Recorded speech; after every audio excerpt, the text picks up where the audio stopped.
dar início então a esta pequena sessão de enquadramento. Nós chamámos-lhe este painel um enquadramento geral do tema, só para dar assim algumas informações que depois vão ser usadas nas várias comunicações. E, portanto, vão ser um pouco como as notas soltas, até porque notas soltas, ligadas, mas porque houve algumas coisas que gostava ainda de esclarecer em relação à sessão anterior, em que iria falar de inclusão e acessibilidade. E aqui, só para vos ficarem mesmo com uma nota, porque nós às vezes falamos e quando estamos a conversar não vos damos os dados concretos, ok? Se alguém quiser também pedir a algum orador, como eles referiram, uma série de autores, livros, investigadores, se tiverem essa questão a colocar, também podem colocar, que depois eles respondem. Peço-vos mesmo que deixem essa questão por escrito ou ali no secretariado, ok? Ou que nos enviem um e-mail durante estes dias, não pode ser posteriormente, ok? Portanto, alguma informação a mais que queiram, alguma referência, não hesitem em solicitá-la. Eu só queria voltar então a esta questão, àquele relatório técnico que eu estava a falar, e que é um relatório técnico do SEN, que normalmente os relatórios técnicos, o SEN é a mesma entidade que emite as normas, os relatórios técnicos são documentos que nos ajudam a interpretar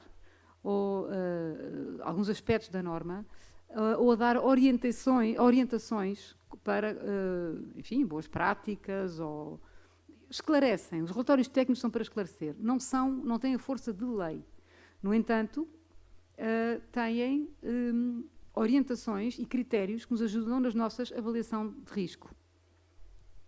E foi isso que eu quis dizer há pouco, porque nós, quando fizemos a última norma, da 1176, a penúltima, a versão de 2008, que já foi a segunda edição, verificámos que essa norma tinha algumas falhas, e nomeadamente havia essa questão que se levantava, que não permite, será que não permite espaços inclusivos, porque é muito restritiva? Falou-se disso há pouco.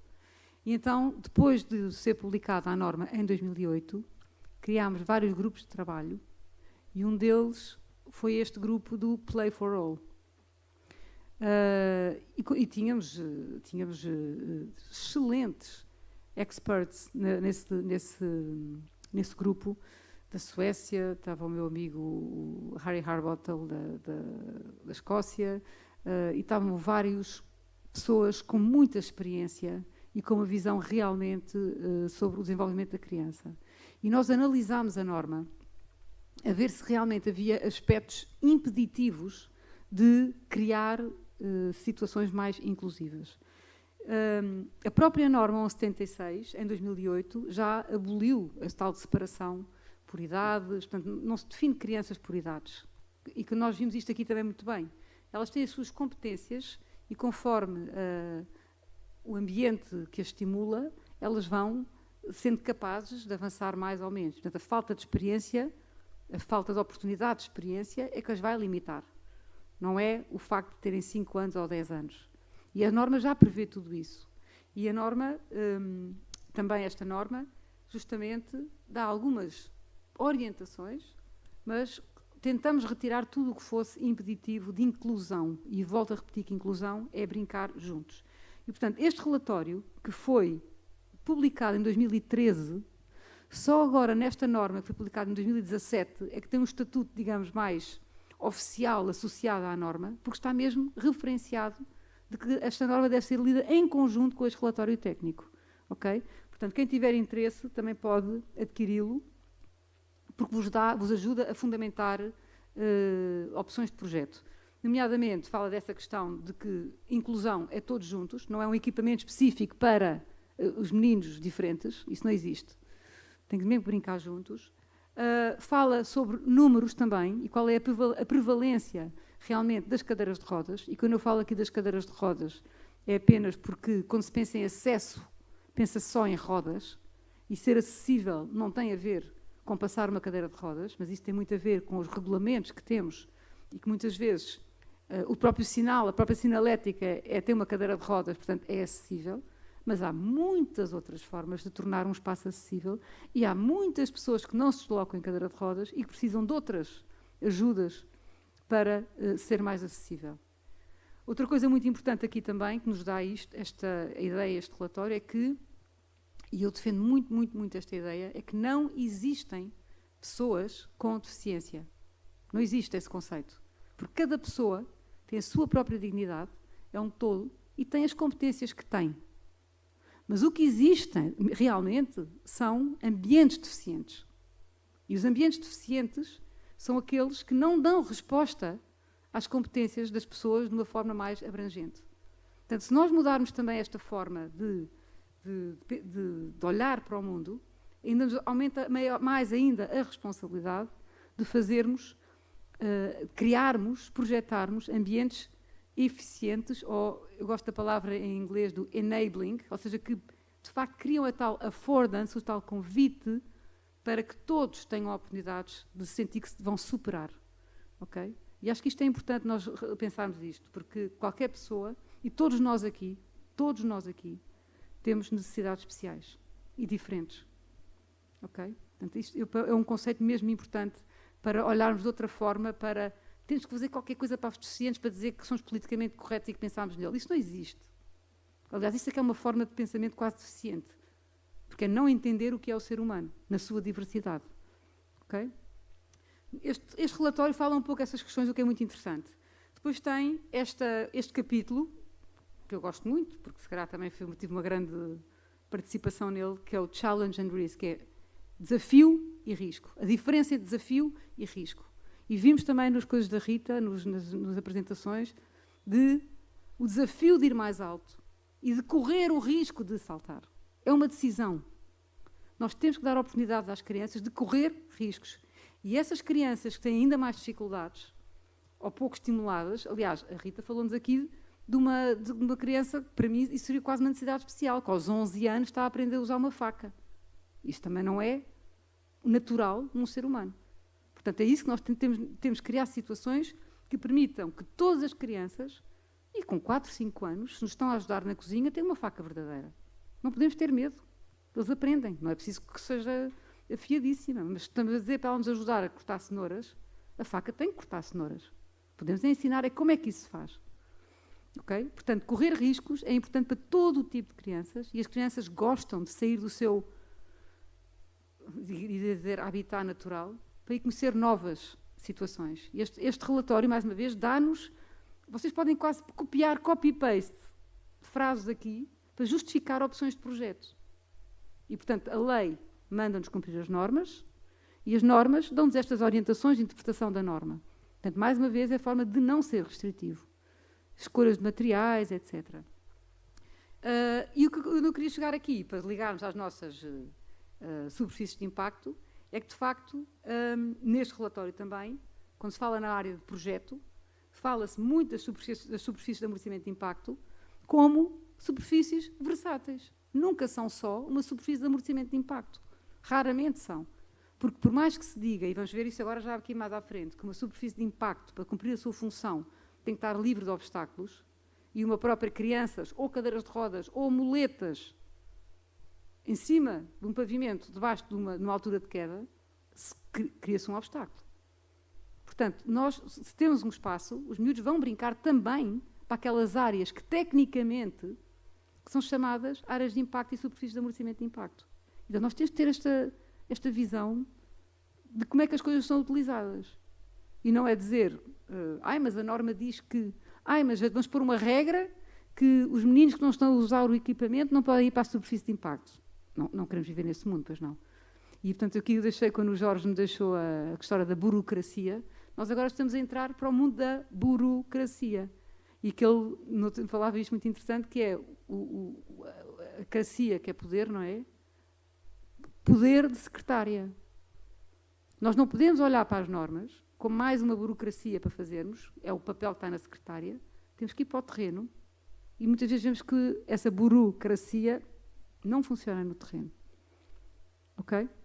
Portanto, o que é muito interessante também aqui é que neste relatório, às tantas também diz que, por vezes, ao colocarmos, por exemplo, uma areia ou um areião, um material solto, que também tem, que não é muito acessível, sobretudo em termos de mobilidade, mas ao fazer isso também podemos estar a evitar que miúdos com que não podem lidar com o risco que representa um determinado equipamento, que se aproximem.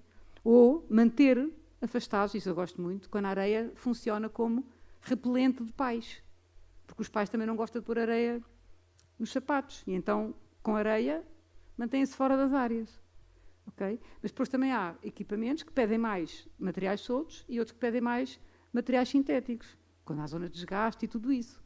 E, mais uma vez, o que é preciso é saber combinar todos. Porque o que é muito importante aqui neste relatório que ajuda é que, quanto maior a variedade de estimulações sensoriais, e cada material faz um tipo de estimulação diferente, maior a população que vamos abranger. Porque qualquer criança que chegue a um espaço vai ter sempre diversas oportunidades. Inclusão não é todos fazerem o mesmo ao mesmo tempo. É todos terem oportunidades de escolha, e isto, a questão da participação também tem a ver com isso, poder escolher a atividade que quer. E, portanto, tem ali um pavimento mais solto, uma relva ou outra coisa qualquer, e escolhe um pavimento mais estável. Porque não é preciso ter deficiência para ter um pavimento mais estável. O pavimento mais estável permite andar de triciclo, jogar à bola. Portanto, todos os pavimentos têm prós e contras. E vamos ver isso amanhã. Mas este relatório ajuda-nos a decidir o que é que vamos fazer. Okay? E, portanto, o que este relatório dá é que as áreas de segurança, esta ideia que nós pusemos aqui, reparem no título deste seminário, que é áreas de segurança, pavimentos e superfícies de impacto, é que as áreas de segurança podem não ter as superfícies de impacto que nós temos que ter, de amortecimento de impacto. Uma superfície é sempre de impacto, não é? Nós próprios, quando andamos, há impacto. Mas a ideia da área de segurança, que não é um termo técnico da norma, a área de segurança não é um termo técnico da norma, a área de segurança é esse conceito, que vamos ver também aqui mais à frente, é uma área que permite uma utilização segura, e segura não é sem risco de acidente. Segura é que se pode circular, correr à volta, descer do escorrega e não tropeçar logo no outro que vai passar para ir para o baloiço. Portanto, pensa-se em termos de circulação, pensa-se em áreas de queda e pensa-se se há necessidade ou não de proteger a superfície em situações específicas que também já vamos ver. Okay? Portanto, ficarmos com esta ideia de que áreas de segurança não têm só a ver com quedas, pode ter a ver com circulação, pode ter a ver com inclusão, também pelo sentido de, ao permitir, ao não sobrepor áreas de impacto, conseguimos que fique mais espaço para circular. Não é só uma criança, é uma criança com a ajuda de um adulto porque precisa. Podemos pensar numa criança de 12 anos que chega pela primeira vez a um espaço e é invisual, por exemplo, ou que tem outro problema qualquer. O facto de haver espaço é muito mais confortável também para ser acompanhada. Okay? E isso chegamos a outro mito, que é que os adultos ou que os adolescentes, 15 anos, não podem ir para o parque infantil. Nós convivemos todos de uma forma intergeracional. É ótimo que um irmão, ou um miúdo de 16 anos, vai levar o irmão de 5 para o espaço. Porque é que não há de poder? Pode. E pode andar de baloiço? Pode. E a mãe pode andar de baloiço com o bebê ao colo? Pode. Não se vai partir. Agora, é importante que o pavimento, se a mãe vai, lá está, não é cadeiras de roda, carrinhos de bebê, que permita o acesso a isso também. Ok? Portanto, este era só uma nota que eu vos queria deixar e que tinha há bocadinho sobre o que é que estamos a falar de inclusão e meu Deus, como é que é isto? E para entrarmos mesmo aqui o porquê então, porquê é que falamos tanto de superfícies de impacto? Não é só porque a norma diz e tem que ser, não. Nós vimos aqui também que a Rita falou, isto são só aqui umas ideias e não quero ultrapassar a 1 da tarde. Portanto, só queria era que percebessem que, mesmo quando a Rita falou das affordance é o tal conceito de que há um convite para fazer algo pelo ambiente, certo? E na prevenção de acidentes, antes desta era industrial, havia muita questão comportamental. Portanto, havia acidentes, era normal.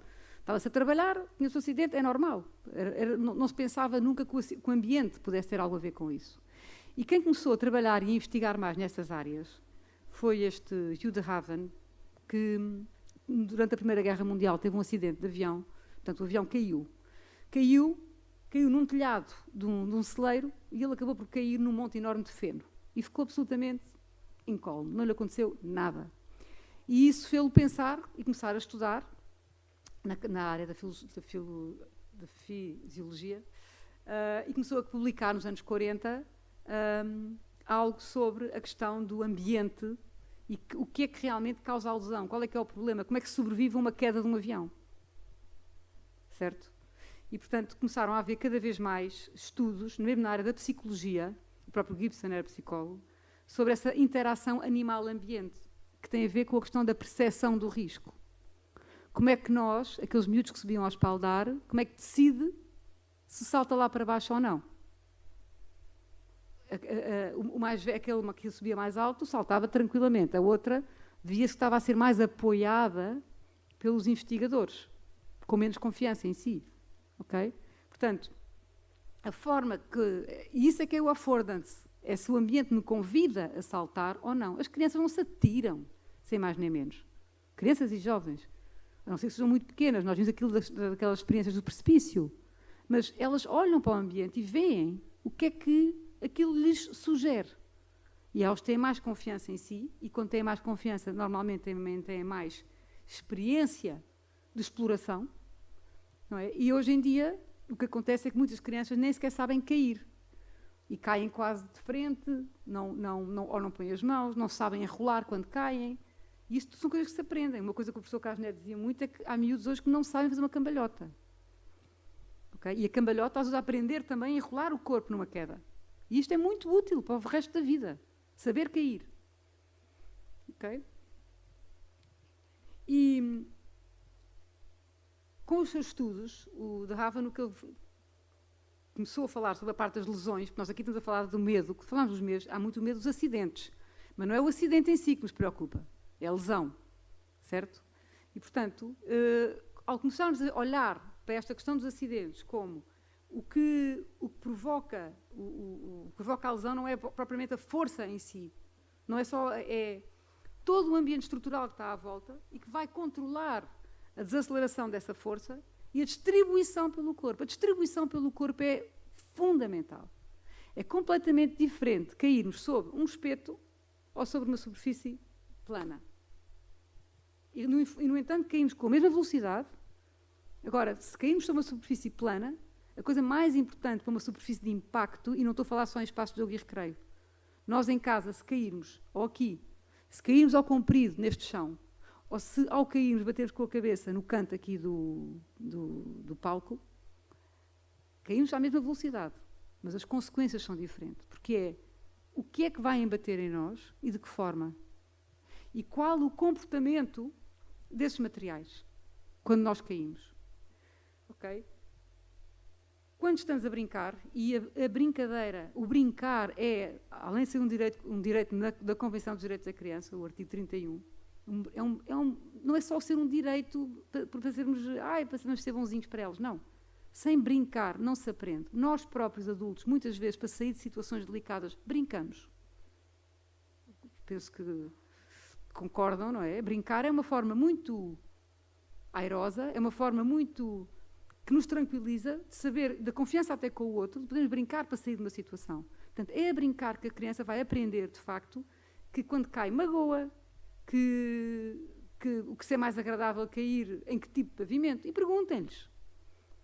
Eu fui com o professor Carlos Neto em 2007, entre 2004 e 2007, aliás, nós corremos o país todo a dar formação, na altura, aos inspectores de espaço de jogo e recreio, que eram do Instituto do Desporto. E durante essa formação, na parte de terreno, íamos sempre fazer trabalho participativo com as crianças. E nós perguntávamos o que é que elas gostam do recreio da escola. Gostam de relva. Precisam de sombra. Gostam de brincar com as pedrinhas. E eles não estão a pensar que a relva é uma superfície de impacto. Tem a ver com texturas, tem a ver com tudo. E também gostam de jogar à bola. Ou, por exemplo, numa escola, lembro-me, todo o recreio era só de tipo aquele asfalto mesmo abrasivo, e havia um pequeno espaço do equipamento que tinha as placas de borracha. Os miúdos concentravam-se todos ali, porque era a única zona aparentemente mais limpa até do espaço. Ou seja, áreas de impacto, livres de obstáculos, não havia. Aquilo era o espaço onde havia um pavimento, apesar de tudo, mais confortável para porem, para se sentarem, para pôr as mochilas, etc. Portanto, tens que pensar dessa forma. Agora, as quedas estão previstas na norma. Portanto, isso também nos pode dar confiança no projeto. Vocês, se não quiserem ter quedas, sobretudo quedas em altura, eu acho que só há uma solução, que é pelo vazio, não haver alturas. Se querem ter desníveis, vão ter quedas. E isso é uma questão de aceitação. Vamos ter quedas. Como é que vamos minimizar os riscos? Ok? E como é que, se houver uma queda neste espaço, como é que é feita a absorção da energia pelo material, que vai absorver essa energia? Isso é que nós temos que ter presente, se estamos a passar em termos de segurança. E isto está-nos a ligar àquelas questões que o Rolf Huber nos pôs na conferência anterior, mas depois que vamos ver mais à frente também à tarde. Comportamento dos materiais. Ok? E, portanto, a nossa preocupação e os medos, e o que vai surgindo, tem a ver com, de facto, a ocorrência de lesão e a gravidade da lesão. Eu tenho aqui só umas fotografias que podem ser um bocadinho... Não são provocatórias. Eu posso dizer que esta fotografia aqui, por exemplo... Não sei, estão a ver? Não estão a ver, ou estão? Estão. Eu é que não estou com isto em modo de... Tenho que me dizer que eu sou um bocado distraída às vezes, ok?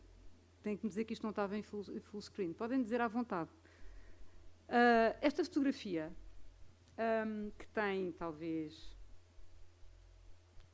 Estou a olhar para aqui. Estes são os meus filhos, portanto, eu sei que este pequenino tem 21, portanto, esta fotografia deve ter uns 18 anos. Eu, nesta altura, era presidente da Associação para a Promoção da Segurança Infantil. E chego cá fora e encontro os meus filhos assim. Achei divertido e tirei fotografias. Mas o que é que está a acontecer aqui? O que é que está a acontecer aqui? Os miúdos, por eles,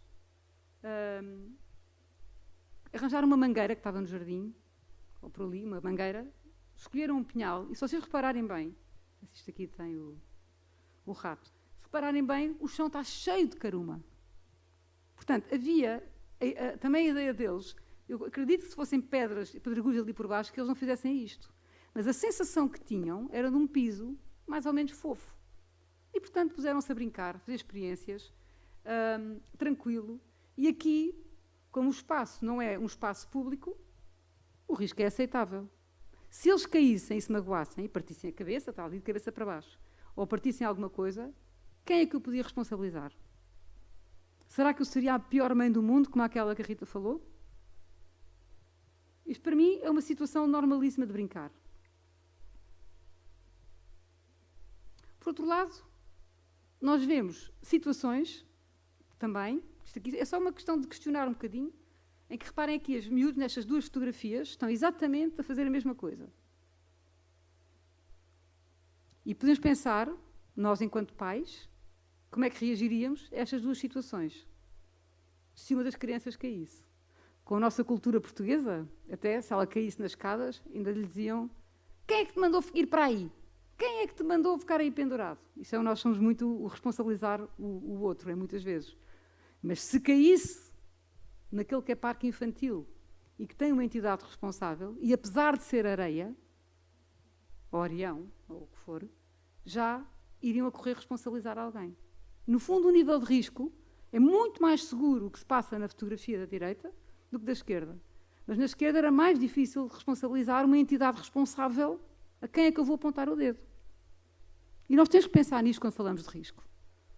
Okay? Eu não estou a dizer para pôr escadas de baixo, não. Estou a pensar é que porque é que surgem estes medos todos, também tem a ver com esta responsabilização, esta responsabilidade legal que nós sentimos quando não nos conseguimos defender.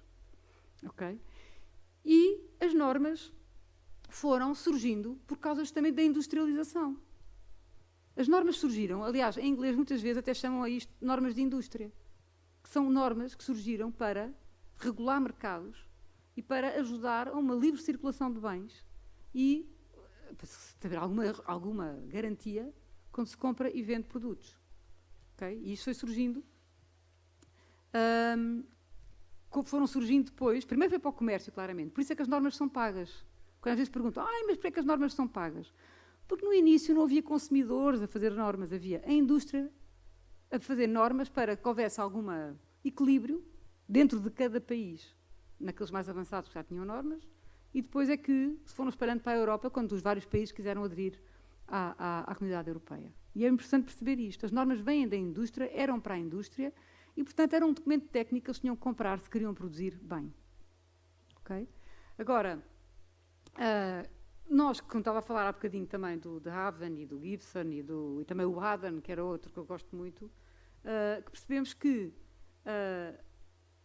com toda esta investigação, a culpabilização, a responsabilização foi passando mais, não iliba o comportamento pessoal, porque nós fazemos escolhas. Os miúdos que se penduram, é uma escolha de se pendurarem como quiserem.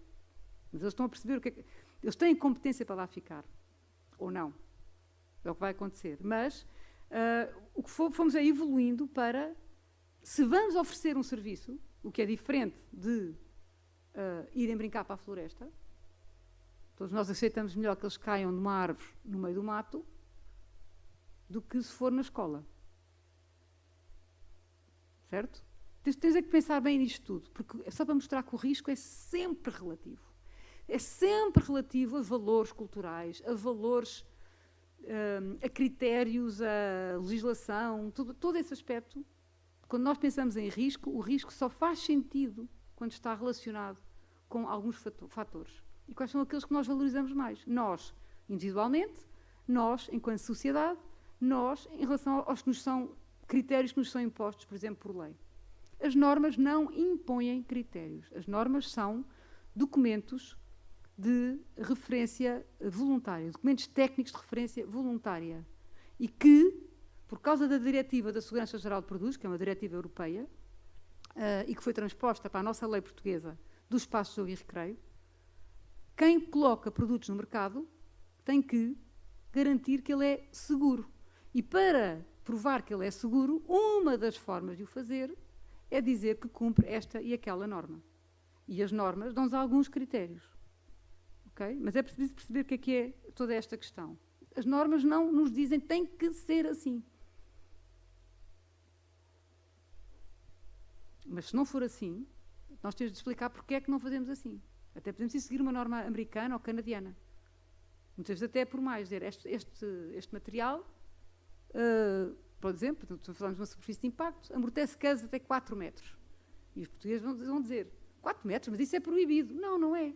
Porque a nossa lei também fala de outros equipamentos, como por exemplo paredes de escalada, que quem conhece a lei, o anexo, também estão lá, estruturas artificiais de escalada. As estruturas artificiais de escalada é aceitável uma altura de queda até 4 metros ou mesmo 4 metros e meio. E a norma das superfícies de impacto, os métodos de ensaio são os mesmos. Portanto, tenta-se balizar aqui algumas questões.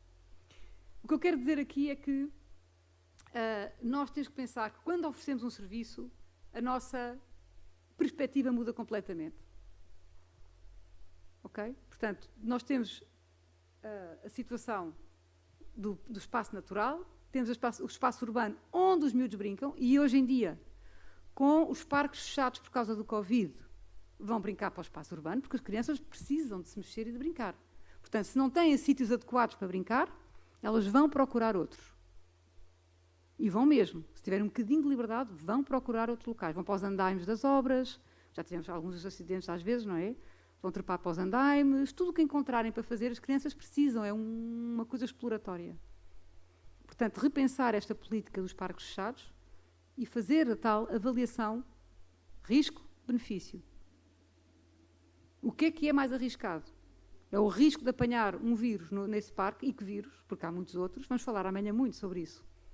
Amanhã de manhã, sobre o que é infecção, desinfecção de espaços antes do Covid. Agora é só mais um. Não é razão para fechar os parques. Pode haver outras questões, ajuntamentos, não vamos discutir isso aqui. Mas temos que fazer uma avaliação risco-benefício quando estamos a falar de crianças. Ok? Outra questão aqui das áreas de segurança é que, como eu vos digo, áreas de segurança não é um termo técnico, porque às vezes até parece que ela não sabe o que está a falar. Sei. áreas de segurança não é termo técnico, é as tais à volta, é que é tudo o que é uma dimensão mínima em torno de um equipamento, ou em torno de um espaço para brincar, onde há grande atividade física, haver uma dimensão mínima que permita uma queda segura, entre aspas. E a queda segura, tal como o produto seguro, é aquela em que nós tentamos, através do projeto, tentamos, através das soluções que damos, do projeto, e às vezes não é só o projeto, porque depois se o projeto é muito bom, mas depois não há manutenção, as circunstâncias vão se alterar. Portanto, nós tentamos, através das escolhas que fazemos, seja de gestão do risco, de gestão do espaço pós-ocupação, ou ainda antes do projeto, através dessas escolhas, nós criamos condições que, quando houver quedas, não é só se, é se e quando houver quedas que vão haver, como é que nós pensamos no assunto em termos de projeto. E há sempre uma dimensão mínima dessa área para uma queda segura. Isso é a primeira questão. Dimensão, espaço livre sem obstáculos. Ok? E em determinadas situações pode haver necessidade de amortecimento de impacto com alguns tipos de movimento. Eu vou só mostrar aqui uns 2 ou 3 filmes que são que ilustram, que eu acho que é muito importante termos presentes. Fechei os filmes.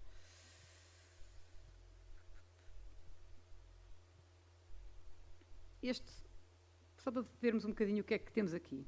Espero que ele não tenha som, que não preciso. O que é que nós observamos aqui? Reparem a distância a que ela foi cair. Olhem este.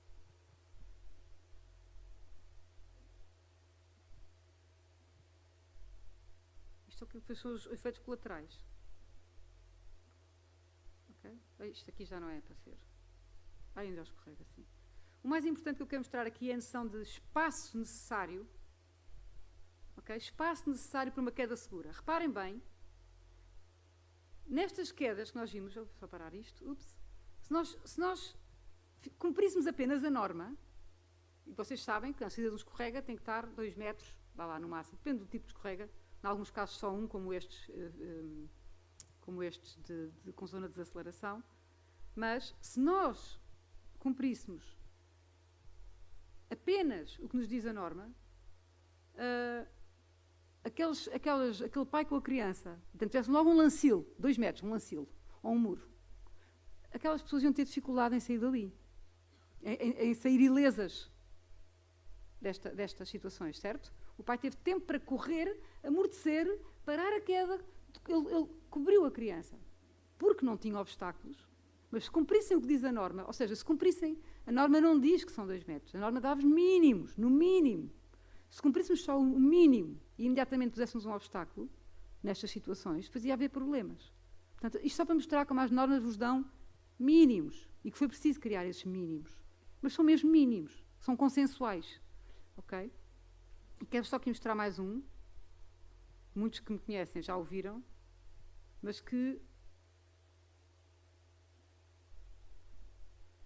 como é que é o full, como é que é full? Sou péssima nisto. Não há meio de ser uma pessoa tecnológica. Conseguem ver alguma coisa? Não. Onde é que se põe isto grande? Aqui em cima. Como? Desculpem.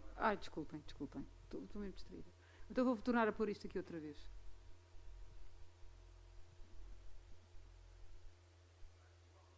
Vou repetir. Então agora vejam, a miúda pequenina pediu para parar. E os irmãos estão a travar e vão parar o movimento de rotação. Ok? E agora vejam bem, quando eles saírem do equipamento, vamos observar os movimentos.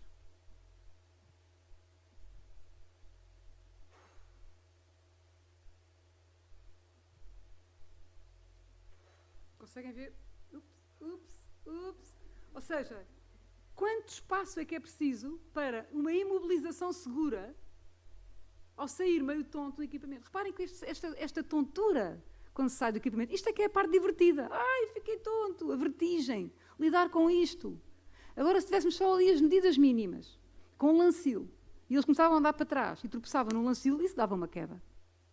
Portanto, nós não podemos olhar para a norma, se a norma diz aqui 2 metros, eu vou pôr 2 metros. É mínimos para haver espaço. Agora, quando há mais espaço, o miúdo goza até ao fim o prazer de sentir toda a sensação até ao fim, até ter controle sobre o seu próprio corpo.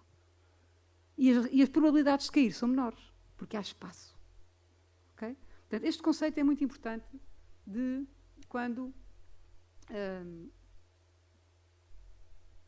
falamos aqui. Bom, eu não me quero alongar muito, é só para perceberem porque é que nós temos superfície de amortecimento de impacto. É porque, de facto, quando temos este tipo de movimento, que é movimento forçado, ou quando temos alturas de queda livre. E com as alturas de queda livre, aí sim, à medida que a altura aumenta, também a velocidade, a forma como vamos embater no chão, e aí é muito importante ver quais são as capacidades de absorção da energia ou de deformação, deslocação do material. E por isso a norma, a 1176.1, mas também outras, vão criando a necessidade dessas dimensões aumentarem ou ficarem reduzidas e em algumas situações são necessárias superfícies de amortecimento de impacto. Eu aqui nem vos vou dizer que seja só apesar disto, este gráfico é da 1176.1, mas este gráfico existem várias normas, só que os critérios são diferentes conforme o tipo de equipamento. Ok? Portanto, existe esta ideia de que até uma determinada altura de queda, normalmente 1,5 metro, a extensão dessa área de queda é só 1,5 metro. Isto a pensar num corpo ao comprido, mas um corpo pequenino. Isto está muito desatualizado, porque os miúdos hoje em dia são mais altos. Quem é que mede 1,5 metro? Ainda por cima, se cair de um equipamento, já vai ter distância, e eu já assisti a miúdos a cair com a cabeça fora dessa área de impacto. Ok? Eu não estou a dizer que a norma está mal, estou a dizer que a norma dá-vos mínimos e orienta-vos. Ok? Agora, o que nós temos aqui, por exemplo, é que, isto é só um exemplo, no espaço de jogo e recreio, que é a norma que define os critérios, a 1176, para tudo o que é ligado aos equipamentos, não é? Há uma referência para a superfície de amortecimento de impacto, já vamos ver isso melhor, remete para a 1177, para a norma 1177, que então tem uns métodos para olharmos para o pavimento. Vamos ver isso hoje à tarde.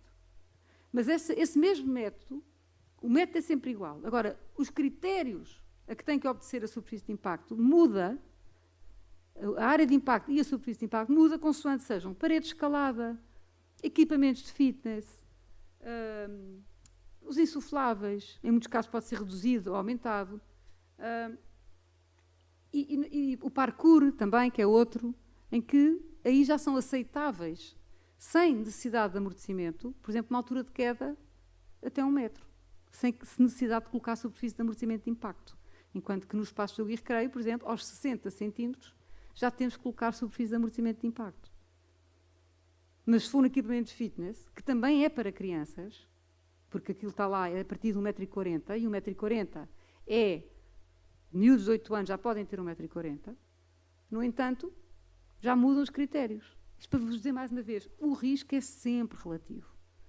O que nós sabemos é que, à partida, num fitness, não vai uma criança de 3 anos sozinha cair lá do equipamento. Mas um de 8 já vai. E nas pequeninas, nós pressupomos sempre que estão acompanhados. Ok? Portanto, isto eram só algumas noções, com estas noções todas foram criadas regras para se poder saber, então, o que é que eu tenho que fazer numa superfície de impacto. Vamos ver à tarde. O que é que eu tenho que ter, que cuidados é que eu tenho que ter. E é para isso, com o nosso decreto-lei, em Portugal, temos uma lei que nos diz, em termos de superfícies, de colocação de superfícies de amortecimento de impacto, nós temos que cumprir as normas aplicáveis ao equipamento em causa. E, portanto, se olharmos só para o nosso decreto-lei, eu não vos posso dizer que é sempre quando é mais do que 60 centímetros, porque o nosso decreto-lei abrange outro tipo de equipamentos. Agora, pensar sempre que conforme o equipamento que vão colocar, e se tem ou não tem movimento forçado, vão ter requisitos diferentes de superfície de amortecimento de impacto. Ok?